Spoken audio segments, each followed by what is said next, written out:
Fatos e versões. O que vai impactar na sua vida agora no Café com Política.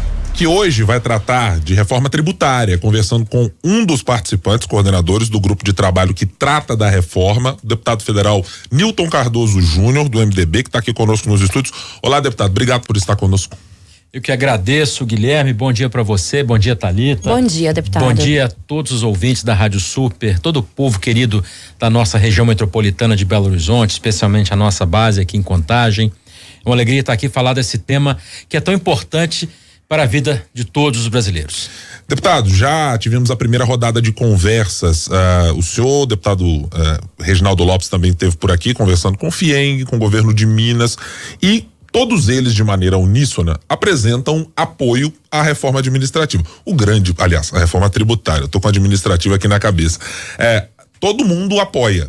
A questão é qual reforma exatamente é possível colocar com todos os interesses organizados e de uma maneira que se simplifique o sistema. Do ponto de vista de Minas Gerais, já temos muitas sugestões de mudança a serem feitas por parte da indústria mineira, do governo. Quem já se posicionou que o senhor pode nos trazer? Muito bem, ótima pergunta. De fato, qual reforma é uma pergunta interessante. Na minha visão e do grupo de trabalho que nós temos hoje, cuidando desse tema em Brasília, eu juntamente com o deputado Reginaldo Lopes, que inclusive era para estar aqui hoje conosco, ele justificou a ausência em função de compromissos hoje em São Paulo e tudo mais, mas qualquer reforma hoje é melhor do que deixar o sistema como está. O sistema que temos hoje é um sistema extremamente burocrático, complexo, e ele contribui para fazer com que o Brasil tenha não um dos sistemas tributários mais complexos do mundo, mas o sistema tributário mais complicado do planeta. Essa é a realidade do Brasil. Então, qualquer reforma seria favorável hoje. E aí vem, de fato, as necessidades locais, as necessidades do país, a realidade. Nós temos 5 impostos, para deixar claro do que nós estamos tratando em Brasília. A reforma tributária que está em jogo hoje é a reforma tributária do consumo. São os impostos que afetam os produtos e serviços que todos compram todos os dias. Do arroz na prateleira do supermercado até o serviço de assinatura de TV, serviço de assinatura de esses aplicativos, posso falar aqui, Netflix, sim, por exemplo. Tudo isso é afetado pela reforma do consumo. Só que tem 5 impostos. Você tem um chamado PIS, chamado COFINS, outro chamado IPI, que são 3 tributos que são ligados ao governo federal diretamente. A receita dessa tributária desses impostos fica com o governo federal. Você tem o ICMS, que fica para os estados, e tem o ISS, que fica para os municípios. Nós juntaríamos esses 5 tributos todos em apenas um. Sabe o que significa isso, gente?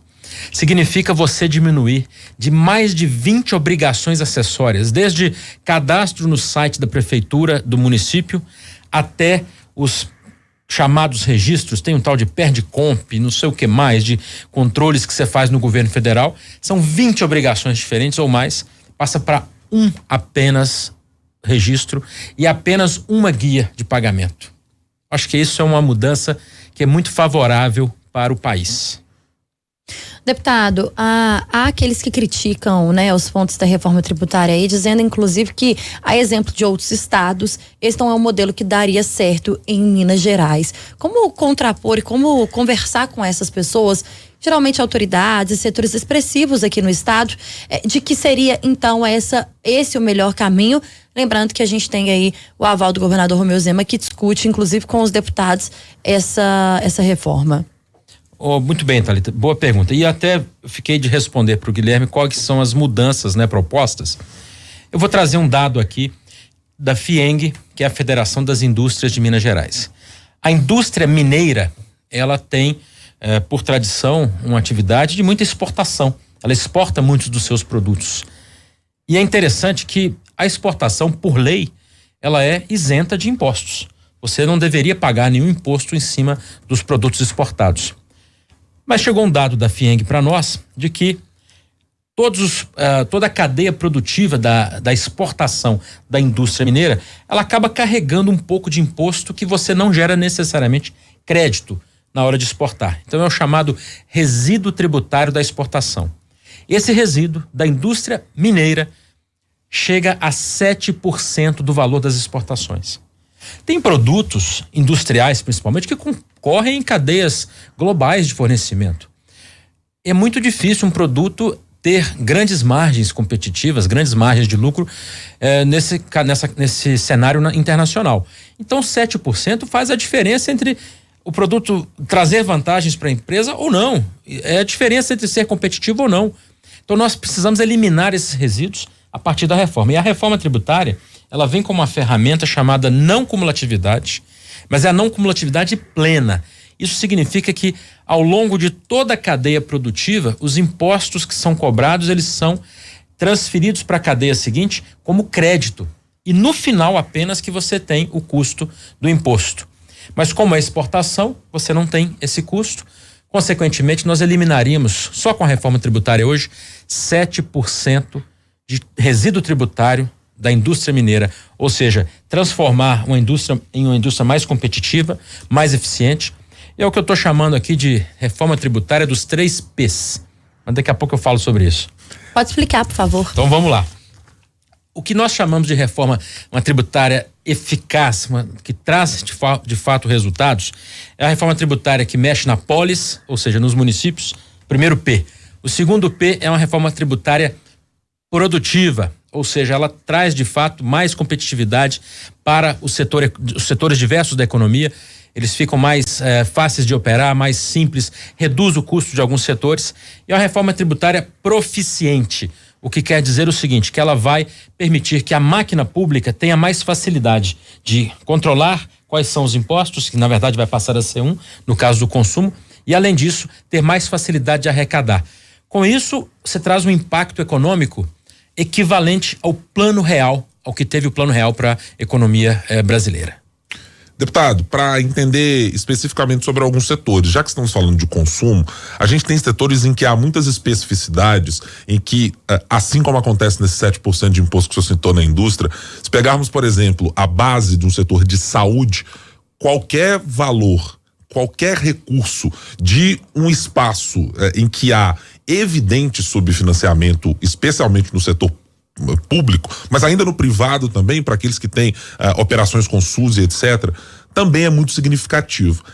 É necessário ou haverá alguma discussão para que setores como saúde ou educação, estou colocando os dois aí na mesma plataforma, no mesmo peso de serem sensíveis, para que eles recebam ou tratamento diferenciado ou algo que permita esses setores terem uma tributação também mais simplificada? Com certeza, a simplificação é a palavra-chave da reforma tributária do consumo no Brasil.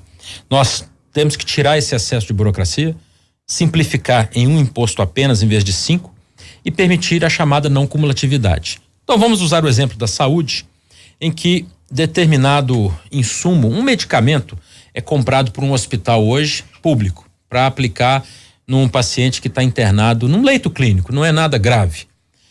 Esse remédio, esse medicamento que é comprado hoje, tem impostos incidentes sobre ele. O hospital público não aproveita esses medicamentos, o crédito tributário. Então é custo. Ele vai aplicar no paciente um remédio que custa R$10, chega a ter 30% de imposto em cima desse medicamento, ou seja, R$3 de custo, que poderia ser 7.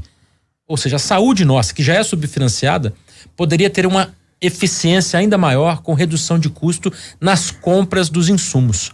E a reforma tributária que está prevista, o texto que nós estamos trabalhando com a verdadeira não cumulatividade, e esse é um modelo que eu vou citar daqui a pouco, ele de fato é o modelo que traz essa redução de custos para a saúde, por exemplo.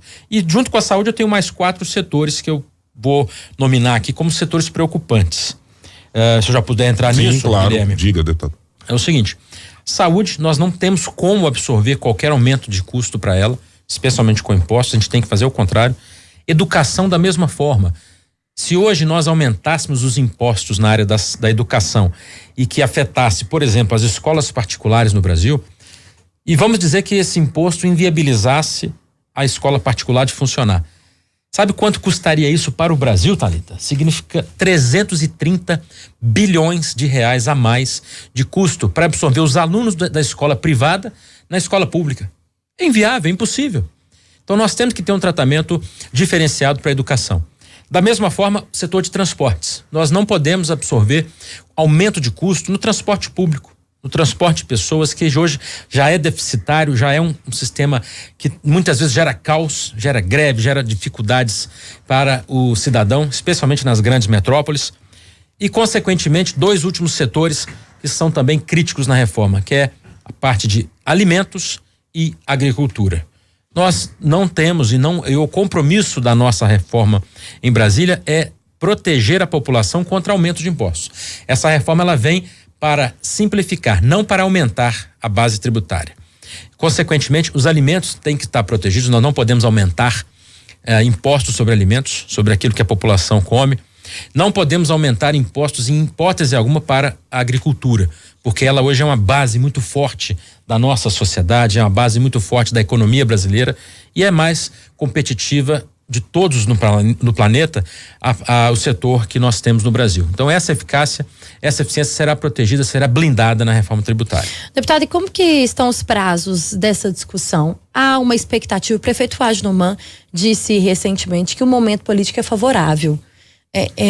Há uma expectativa de aprovação? Boa lembrança, Thalita, sobre o apoio e o prazo. Nós estivemos alguns dias atrás representando o GT, juntamente com o deputado Reginaldo Lopes, visitando o governador de Minas, que nos recebeu e imediatamente declarou apoio.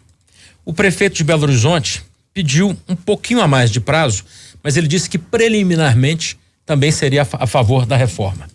Então, consequentemente, se você pegar o exemplo de Minas Gerais e extrapolar ele para o resto do Brasil, nós já estamos saindo com o apoio do governador e do prefeito da capital para um tema importante desse. E temas em que são políticos de alas diferentes, de até ideologias ou mesmo de grupos de oposição, se podemos chamar assim. O senhor tem essa mesma percepção na bancada mineira de deputados? Há escopo ideológico, claro, muito vasto, mas também há uma digamos assim, tá todo mundo numa nota só de que essa reforma, da maneira que está momentaneamente, passa pela bancada mineira tranquilamente?